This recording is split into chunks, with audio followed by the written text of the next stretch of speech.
অ্যালোভেরার juice হইল গিয়া শরীরের কষা, যাদের কোষ্ঠকাঠিন্য থাকে সমস্যা, বাথরুম ক্লিয়ার হয় না, এটা বাথরুমের জন্য খুব ভালো। যাদের গ্যাসের সমস্যা আছে, এটা যদি আপনি নিয়মিত ইউজ করেন, আপনার গ্যাসের সমস্যা থেকে আপনার ঔষধ খাইতে হবে না, এমনিতেই আপনি এখান থেকে ভালো একটা রেজাল্ট পাওয়া যাবে। এরপরে সাদা তিল, এটা তো চিয়া সিড, এটা হালিম দানা বলে, কেউ আবার বলে শাহি দানা, আর এটা তো কালো জিরা, এটা তো সবাই চিনে, কালো জিরা। এটা হচ্ছে বেল শুট, শুকনো বেল পানি, এটা আমলখি, এটা আমলখির পানি বলে।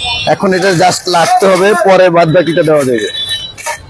এখন এটা এইভাবে লাগতে হবে, তোকমা দিতে হবে, পরে দিতে হবে গুড়, আখের গুড়, এটা হইলো আখের গুড়।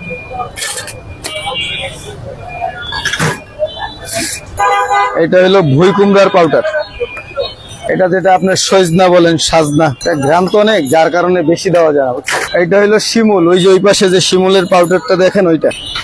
এটা হইলো হরতুকির পাউডার, তো সোনা পাতা, এটা তো দিলামই আগে, আর একটু দিয়ে দিই তারপরও। এটা প্রথম পানির সাথে গোলায় দিতে হয়। শিলাজিৎ বলে, কেউ বলে কাতিলা, আবার অনেকে কৈতরগমও বলা হয়। এটা লাড়া দিতে হবে, লাড়া দেওয়ার পরে অ্যালোভেরা দিতে হবে।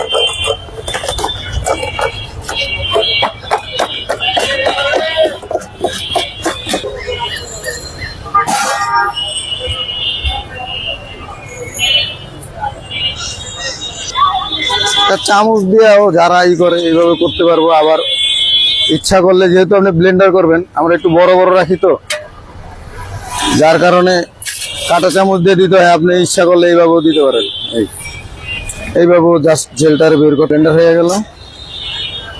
এটা আপনি এইভাবে এই জায়গায় এটার ভিতরে ঢেলে দিতে হবে।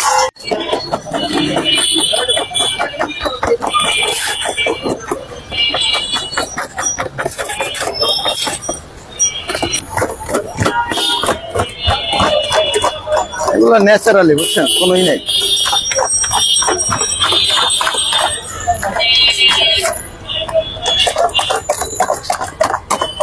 বাস কমপ্লিট, এখন খাওয়া যাইব।